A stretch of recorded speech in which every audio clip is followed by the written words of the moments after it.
Monsieur le Président, merci Mounira pour ta gentille présentation. S'il y a un volume de, disons, de ma production, je n'ai aucun mérite. Je suis à la veille de ma retraite, si ce n'est déjà entamé, donc il fallait bien accumuler. Bien. Ceci étant dit, donc j'ai été invité, merci à la CDG, j'ai été invité à participer à ce panel sur cette thématique territoire, gouvernance, entreprise et compétitivité. J'avais suggéré à Mounira un thème sur qui serait, disons, axé sur ce qu'on pourrait appeler les invariants et les changements dans les rapports de l'entreprise marocaine à son territoire. Invariants et changements parce que vous avez deviné pour quelle raison nous sommes en cours d'un processus de changement de la politique territoriale nationale avec la régionalisation. Et l'intérêt, c'était pour moi de m'interroger à la lumière évidemment de l'expérience passée. Est-ce que cette régionalisation est porteuse d'une autre forme de rapport entre l'entreprise et son niveau territorial? Et en même temps aussi, est-ce que l'entreprise a changé de comportement? Pas tout simplement à la suite de la production d'un certain nombre de textes nouveaux de régionalisation avec leurs compétences et les moyens, mais surtout dans cette logique d'évolution de l'économie nationale vers plus d'ouverture sur le marché international, plus d'ouverture sur le marché national, et donc la mise en concurrence et la compétitivité des entreprises, et comment cette mise en concurrence et compétitivité des entreprises se développe sur des territoires qui ont leurs compétences, qui ont leurs moyens, mais en même temps qui ont leurs limites. Évidemment, nous sommes conscients qu'aujourd'hui, l'économie d'une nation, que ce soit dans les pays du Nord ou dans les pays du Sud, se fonde sur le fait que les richesses, les compétences tendent à se polariser. Elles se polarisent territorialement. Vous avez cité évidemment la littoralisation. Le Maroc est un exemple aussi très frappant de cette littoralisation de l'activité économique. Mais en même temps, cette polarisation dans des territoires, dans des points de territoire qui ont un certain nombre de, je dirais, de caractéristiques qui les rendent plus attractifs, que ce soit dans une dynamique résidentielle ou une dynamique évidemment d'offres et d'attractivité. Les régions marocaines, les villes marocaines suivent des processus évidemment complexes du développement économique, mais l'intérêt c'est de voir dans quelle mesure leur performance est liée aussi à la capacité des politiques publiques à gérer cette disons, dynamique territoriale, en même temps dans le sens d'une logique de réduire les disparités à travers évidemment la création de la richesse et ses conséquences. Aujourd'hui, au Maroc, à peu près 2/3 du PIB sont produits par quelques grandes métropoles que l'on connaît. Donc voilà des exemples de cette concentration. Je vais essayer de structurer mon intervention autour de quelques points qui m'ont interpellé dans la préparation de cette communication. Le premier point est celui de savoir si effectivement nos politiques publiques aujourd'hui au Maroc sont des politiques publiques territorialisées, localisées, et si s'expriment dans des projets de territoire. Parce que l'expression de ces politiques évidemment publiques territorialisées, c'est que les entités locales ou les collectivités territoriales puissent disposer d'un certain nombre de projets de territoire. Est-ce que nous sommes aujourd'hui dans une logique de mise en place de projets de territoire? Une fois que apporté quelques éléments de réponse à cette question, je vais essayer de présenter quelques exemples où il y a eu des tentatives de mettre en place des projets du territoire, notamment à travers les SPL, les systèmes productifs et locaux, aujourd'hui avec la nouvelle réflexion sur l'écosystème, et où nous sommes autour de cette question, disons, de mise en place des systèmes productifs locaux, qui a représenté à un moment, un des vecteurs clés de la politique, notamment industrielle, du Maroc. Et à partir, évidemment, de cette présentation du bilan, l'intérêt, c'est de savoir comment se posent aujourd'hui les relations entreprises et territoires. Quels sont les changements qui sont intervenus, et surtout, quelles sont les capacités des territoires, et quand je dis les territoires, c'est évidemment les les institutions du territoire et les collectivités territoriales à prendre en charge évidemment cette demande nouvelle des entreprises. Que prévoient enfin les textes?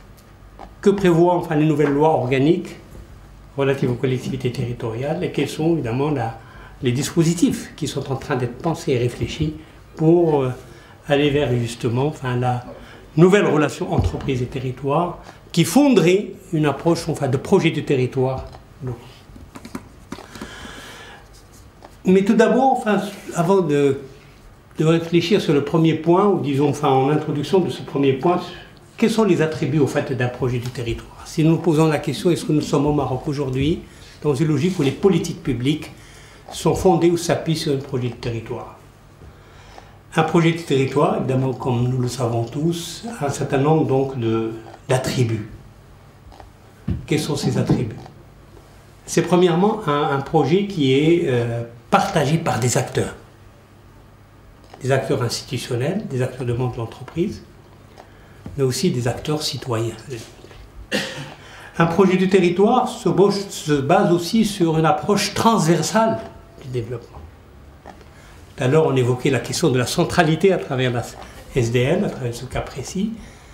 Il s'agit de savoir si justement aujourd'hui, nous évoluons dans le politique public vers une forme de transversalité des pratiques de développement. Et cette transversalité, elle est portée par qui à l'échelle locale? Est-ce qu'elle est portée par les Wali? Est-ce qu'elle est portée par les collectivités territoriales en tant que telles? Quelle est leur part de responsabilité respective? Un projet de territoire, c'est aussi un projet stratégique qui s'inscrit dans la durée. C'est vrai que les territoires ont un cycle politique. Le cycle politique ne veut pas dire qu'il n'y a pas de continuité du service public aussi. Et donc par conséquent, la réflexion, c'est de dire, est-ce qu'on a besoin d'une stratégie de long terme? Mais comment trouver la combinaison optimale entre les contraintes qui pèsent sur l'instabilité politique due à des cycles politiques, et en même temps la stratégie de long terme et la garantie évidemment que la continuité de cette politique publique soit assurée. C'est aussi un projet de territoire qui est fondé sur la mobilisation des différentes composantes du champ de développement. Autrement dit, ce n'est pas tout simplement l'économique qui est interpellé à travers un certain nombre d'incitations, de soutiens fiscaux, de formation, d'offres foncières, etc., mais d'une approche du développement global qui met l'accent évidemment enfin, sur un territoire articulé autour non seulement de la gestion foncière et de la mise à niveau des agglomérations urbaines, mais aussi de l'accessibilité des habitants à des conditions de vie. C'est aussi la formation des ressources humaines, c'est aussi la mise en valeur enfin, du patrimoine territorial en tant que tel. Donc le projet de territoire renvoie tout d'abord à une démarche qui déjà s'inscrit en rupture par rapport à notre schéma traditionnel de développement. Le schéma de développement du Maroc est un schéma extrêmement centralisé dans lequel c'est l'État central qui est contenu de détenir la logique et le levier de l'action à l'échelle des territoires. Donc, il me semble qu'aujourd'hui, on ne peut pas considérer que nous sommes dans une logique de projet de territoire. Il est en train de se construire peut-être, mais nous ne sommes pas dans une logique de projet de territoire. Maintenant, évidemment, on sait très bien que pour construire un projet de territoire, il faut aussi s'interroger de quel territoire s'agit-il? Quelle est l'échelle du territoire dans laquelle, évidemment, la construction de ce projet tel que je viens de définir ses attributs peut se faire? Ce n'est pas l'échelle de la commune, c'est moins l'échelle de la province ou département qui, évidemment, ont des fonctions beaucoup plus de régulation administrative que de régulation économique. C'est la région qui se pose aujourd'hui comme étant l'échelle pertinente de la mise en place de ces développements territoriaux. Mais en même temps, la région ne peut pas réfléchir seule. Elle réfléchit dans l'intra-régional et l'interrégional. Donc il s'agit ici déjà de prendre en considération le fait que nous sommes dans un emboîtement de compétences, un emboîtement de prérogatives, et dans cet emboîtement de compétences et de prérogatives, comment se définissent les rôles de chacun et quel peut être le rôle de l'intercommunalité dans la promotion de projets de territoire à une échelle qui dépasse même la métropole ou l'agglomération, qui évidemment prend en considération l'interland, parce que l'interland est un facteur déterminant des flux humains notamment concernant les possibilités de création de travail. Donc le territoire est un espace qui n'est pas clos, un espace ouvert, avec ses différents niveaux, avec ses différentes échelles. Le projet du territoire aussi se construit, comme je disais, un acte partagé ou un projet partagé par des acteurs, mais selon un processus donné. Il commence par l'amont, c'est-à-dire il implique normalement les élus, les services extérieurs des ministères, peut-être les experts aussi, l'autorité locale, qui continue d'avoir un rôle fondamental. C'est cette phase amont qui est fondamentale parce que c'est celle qui permet d'identifier les enjeux, d'identifier les facteurs sur lesquels il faut agir pour mettre en place des dynamiques d'activité territoriale locale. C'est aussi une phase d'écoute. Or, nous savons qu'aujourd'hui, la phase d'écoute et de débat public est assez restreinte. Elle est une phase d'écoute ou de débat public autour peut-être de la chose politique, mais la chose économique en tant que telle ne bénéficie pas à l'échelle locale de cet intérêt pour le choix, que ce soit des avantages compétitifs des régions, des territoires, etc. Donc nous manquons de débat public autour de ce qu'on pourrait appeler les facteurs de compétitivité des territoires. Et en même temps, c'est une phase aussi de décision et de contractualisation. Aujourd'hui, nous ne sommes pas encore au stade de la contractualisation à l'échelle territoriale. Le projet des collectivités territoriales, l'ensemble des décrets d'application qui sont en cours d'être élaborés vont certainement apporter un éclairage et en même temps des dispositifs de contractualisation dont il s'agit de voir quel est leur contenu pour définir la part de responsabilité du central et du local dans la contrat autour du projet. Et évidemment, cette phase est terminée par une phase de programmation. Que peut-on tirer de l'expérience, je ne dirais pas de projets de territoire, mais de quelques expériences qui pouvaient s'apparenter à des projets de territoire, notamment à l'approche des SPL au Maroc. Je voulais tout simplement insister sur deux choses. L'expérience des SPL au Maroc, des systèmes productifs locaux, a été bâtie sur deux types, disons, d'expériences. Une expérience dans le monde rural et une expérience dans le monde, évidemment, urbain. L'expérience rurale à travers ce qu'on pourrait appeler d'ailleurs des projets de territoire qui ont été portés par le ministère de l'Aménagement du Territoire sur des ressources mobilisées par le Fonds de développement rural affectées à des régions qui ont été choisies il y a quelques années. C'était, je pense, la Chaouiyad, Kola Abda, Gharb Sharda, Zazal Husseima Teounet, autour d'un certain nombre de projets intercommunaux liés à la mise en place de filières agricoles, appuyé évidemment par un fonds rural au niveau central et bâti sur la mobilisation des acteurs locaux. Ça a donné des résultats extrêmement intéressants sur un certain nombre de filières agricoles. Mais malheureusement, ce processus n'a pas pu continuer sur le long terme parce que les instabilités institutionnelles du Fonds de développement rural qui a immigré dans un deuxième temps au ministère de l'Agriculture a fait en sorte que l'aménagement du territoire a perdu les moyens de sa politique et donc n'a pas pu capitaliser autour de ces expériences.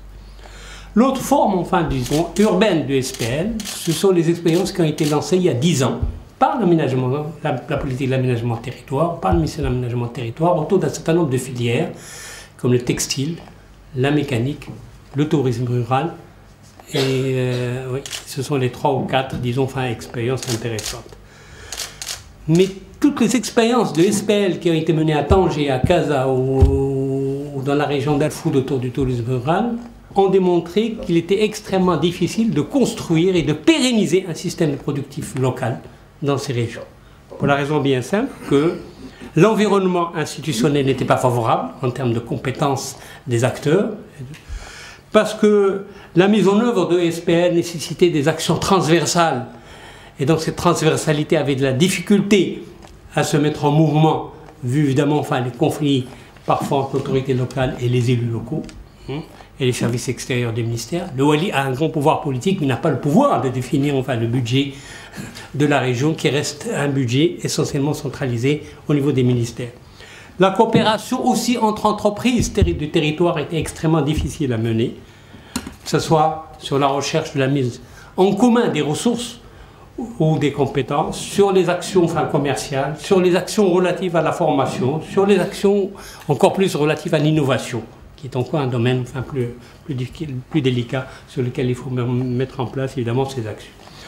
Donc les seuls exemples au fait qui ont eu de la pérennité depuis quelques années des SPL, c'est ceux qui ont vu naissance dans les régions minières, et plus particulièrement par une entreprise qui est l'OCP, qui est en train de remettre en cause son approche au territoire.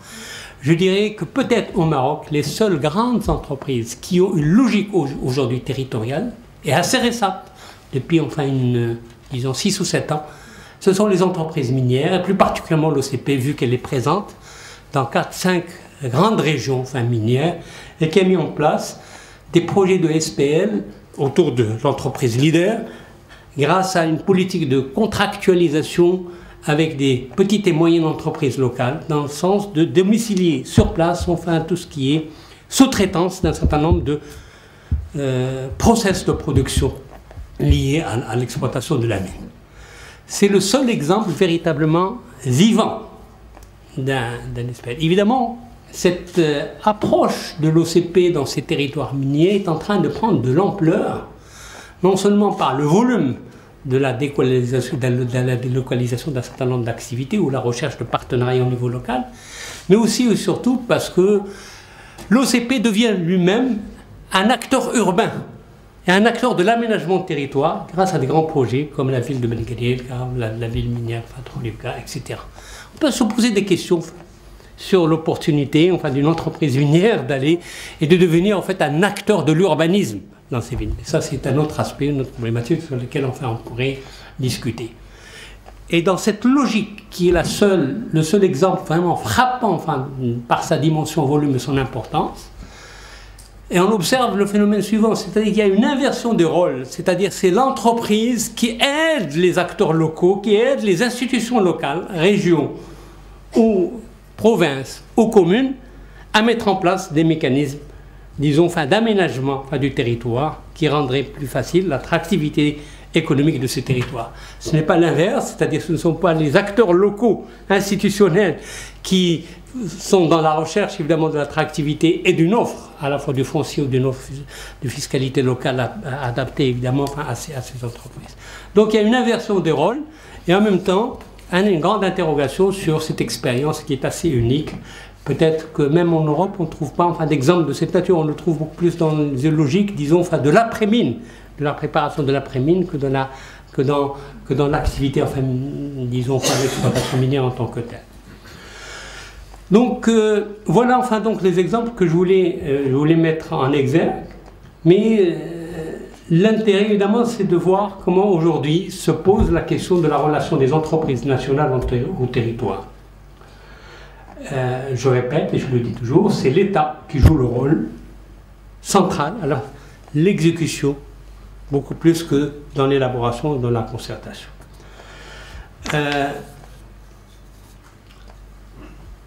On assiste aujourd'hui à des changements aussi dans la logique des entreprises marocaines qui commencent, au-delà de l'exemple minier, qui commencent à s'intéresser à leur territoire, que ce soit sous l'angle de l'entreprise citoyenne et environnementale, avec un certain nombre d'initiatives qui sont appuyées par la CGM notamment, pour pouvoir faire en sorte que l'entreprise puisse se réconcilier avec son territoire au sens d'espace humain et d'espace d'aménagement et de conditions de vie, mais aussi, au-delà de cet aspect-là, que la recherche évidemment de l'entreprise d'externalité la conduit à être de plus en plus dans une logique de demande des collectivités territoriales de prendre en charge un certain nombre de fonctions, un certain nombre de missions. Or, aujourd'hui, même dans une logique de préparation du territoire à être attractif pour la domiciliation, pour l'élargissement des investissements, nous constatons que dans cette logique elle-même, les collectivités territoriales n'ont pas les compétences et les moyens nécessaires pour prendre en charge cette responsabilité. C'est vrai que nous avons un nouveau texte sur les régionalisations, mais ce texte sur la régionalisation s'il a évidemment innové dans un certain nombre de domaines liés, que ce soit à la gestion des politiques sociales, que ce soit à la politique de la gestion du monde rural, etc., n'accorde pas à l'entreprise ou à la dimension économique qui intéresse l'entreprise une importance essentielle. Nous ne voyons pas dans les nouvelles prérogatives un changement radical dans la logique évidemment du rapport de l'État à l'entreprise. Le seul changement qui me paraît intéressant, qui est en train de poindre, ou deux changements, c'est le premier, c'est celui de l'annonce d'une nouvelle forme de contractualisation État-région, qui va permettre aux régions peut-être, à la condition qu'elles disposent des moyens nécessaires. Mais en fait, les moyens eux-mêmes vont être transférés, les moyens financiers, j'entends, par l'État autour de projets. Ce qui fait que la régionalisation de demain sera beaucoup plus une géométrie variable. Elle sera à géométrie variable en fonction de la capacité des entreprises à mettre aussi de la ressource pour pouvoir développer évidemment leur attractivité territoriale. Aujourd'hui, nous considérons qu'il y a encore beaucoup à faire de ce point de vue-là, à donner un exemple très clair de la contractualisation. Et si je me permets un parallèle avec l'exemple français, si en France, il y a un certain nombre de dispositifs qui sont pris en charge par le local pour inciter les entreprises à développer leur activité ou à maintenir leur localisation et la question de l'emploi, parce que l'enjeu fondamental peut-être en Europe, c'est celui de éviter la vulnérabilité des territoires face à ce processus de délocalisation, notamment en direction des pays du Sud, ou des pays en développement, ou d'autres pays, d'une certaine manière. La logique ici au Maroc, c'est celle plutôt de la recherche de l'attractivité, plus que de la délocalisation. Et donc cette attractivité passe par, évidemment, des mécanismes peut-être qui sont ceux de qu'en France ou en Europe, on a vu, c'est-à-dire c'est le processus de négociation entreprises et élus locaux, processus aussi d'intégration d'un pilotage interministériel à l'échelle du territoire. C'est un phénomène évidemment extrêmement important. En même temps et surtout, la mise en place de contrats-plans État-région qui permet justement à la région d'offrir un certain nombre de moyens, un certain nombre d'incitations. Aujourd'hui au Maroc, les incitations à l'entreprise restent encore des incitations aterritorialisées. Aterritorialisées, c'est-à-dire soit par le biais de la fiscalité, soit par le biais de la formation, soit par le biais même du foncier. Les seules distinctions que l'on peut faire, c'est qu'on dans les projets d'aménagement du foncier, il peut y avoir des différences entre la nature du foncier aménagé selon la métropole, selon le profil économique de la métropole, etc. Mais aujourd'hui, les dispositifs sont aterritorialisés, d'une certaine manière. Aterritorialisés, c'est-à-dire pour la simple raison que ce ne sont pas les régions qui mettent en place ces dispositifs, c'est l'État central qui les codifie. Donc voilà quelles sont les questions que je voulais aborder dans cette communication. J'ajouterai une chose, une idée qui me paraît extrêmement importante, c'est qu'on ne peut pas réfléchir à ce que les régions ou les territoires peuvent mettre en œuvre comme dispositif pour attirer les entreprises en fonction des compétences qui leur sont dévolues par la loi, sans réfléchir à un autre processus, c'est celui de la déconcentration de l'État. La déconcentration de l'État est aujourd'hui peut-être l'obstacle fondamental à une véritable décentralisation territoriale. Parce qu'aujourd'hui, nous n'avons pas encore réglé la question de part relative ou de responsabilité relative de l'État et des institutions locales dans la conception des politiques publiques et dans leur montage. Voilà donc évidemment quelques questions sur lesquelles je voulais mettre l'accent. Reste évidemment un certain nombre de préconisations sur lesquelles je vais revenir peut-être pour ne pas monopoliser la parole, sur lesquelles je vais revenir dans la discussion tout à l'heure. Merci.